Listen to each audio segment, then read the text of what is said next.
දවස සුබ වේවා ඔයාලා හැමෝටම. මතකද කලින් මම පෙන්නුවා මේක ගොවි ගාන වීඩියෝ එක තමයි පෙන්නුවේ. කලින් මම දාපු වීඩියෝ එක. ඉතින් මේ දැන් පෙන්නන්නේ මං ගොවි ගාලා වපුරලා දැන් වී උඩට ඇවිත් තියෙන්නේ. මේ ගොයන් ඔක්කොම දැන් ඇවිත් තියෙන්නේ. ඇත්තටම මේවා ඉතින් මම තනියම වපුරුවේ. ඉතින් මාර සතුටුයි. මේවා ටික ටික ලොකු වෙනවා බලනකොට. දැන් මේකට අවශ්‍ය කරන පොහොර ඔක්කොම ටික ගහලා තියෙන්නේ. මුලින්ම ගහේ මඩ පොහොරයි යූරියයි දෙකම කලවම් කරලා. තව දවස් තියෙනවා ඉතිරි පොහොර මුරේ ගහන්න. එතකොට මම ආයෙ වීඩියෝ වලට අරන් එන්නම් කුඹුරු වැඩ කරන වීඩියෝ. ඉතින් මේ පාර මමයි අපේ අච්චි තනියම වීඩියෝ කරන්නේ. ආච්චිව වීඩියෝ එකට අරන් එන්න බැරි වුණා මේ ආච්චි ගෙදර. මේකට හොඳටම වහිනවා. ඇස්සත් එක්කන් ඉතින් මේ වයසක කට්ටිය ඉක්මනට ලෙඩ වෙනවනේ. ඒ හින්දා මේ පිළිබන්නේම හොඳ නැති හින්දා මම ආච්චිට ගෙදර ඉන්න කියලා කුඹුර පැත්තට ආව කුඹුර බලන්න. ඒ අස්සේ මම වපුරපු කුඹුර ඔයාලට පෙන්වන්න හිතුණා. ඉතින් එන්නු ගැන මාත් එක්ක මම වපුරපු කුඹුර බලන්න. ඉතින් මං වගා කරපු මේ බල වපුරපු කුඹුර මේ පැල ටික තමයි මේ පේන්නේ. ලියවි 7ක් තියෙනවා. ඉතින් ලස්සනට මේ කිසිම ප්‍රශ්නයක් නැතුව හැදලා තියෙනවා. අපිට තියෙන ලොකුම කරදරේ තමයි අලි කරදරේ. ඉතින් අලි කරදරෙන් මේක බේර ගන්න තමයි දැන් කරන්න තියෙන හොඳම දේවල් ටික කරන්න තියෙන්නේ.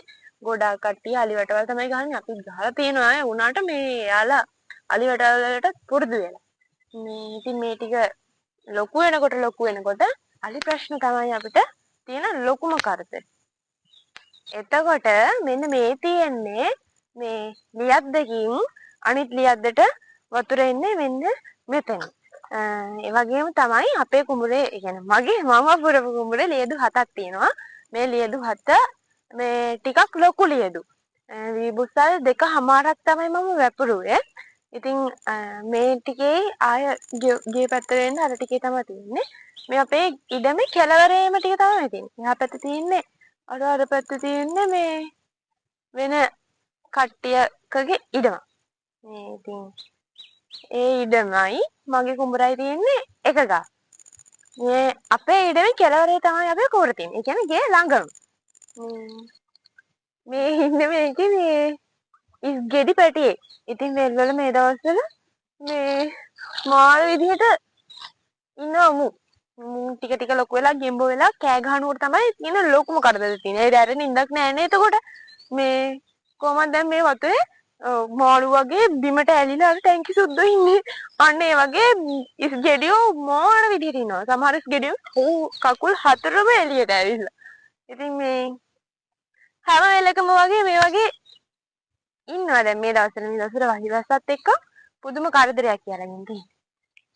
හැබැයි ඉන්නත් තැනක් තියෙන්න බෑ යාලට. ඉතින් ඔය තිබුණේ මම වගා කරපු වපුරපු කුඹුර. ඉතින් මේ තමා මේ පාර මම වපුරපු කුඹුර. ඉතින් ඇත්තටම මාර සතුටුයි. මන් දෙයක් කියන්නද? අපි උත්සාහ කරොත් එහෙම අපිට පුළුවන් අනිවාර්යයෙන්ම මේ අපේ ජීවිතය හදාගන්න. මමත් අවුරුදු 20ක් තිස්සේ ඉඳලා ගොඩක් දේවල් උත්සාහ කරලා තමයි මෙතනට ආවේ. ඉතින් මේ ඔයාලගේ හිතේ මොනවාම හරි දෙයක් තියෙනවනම් උත්සාහ කරලා බලන්න. කවදම හරි දවසක ඒ දේ මේ හරියනවා අපිට.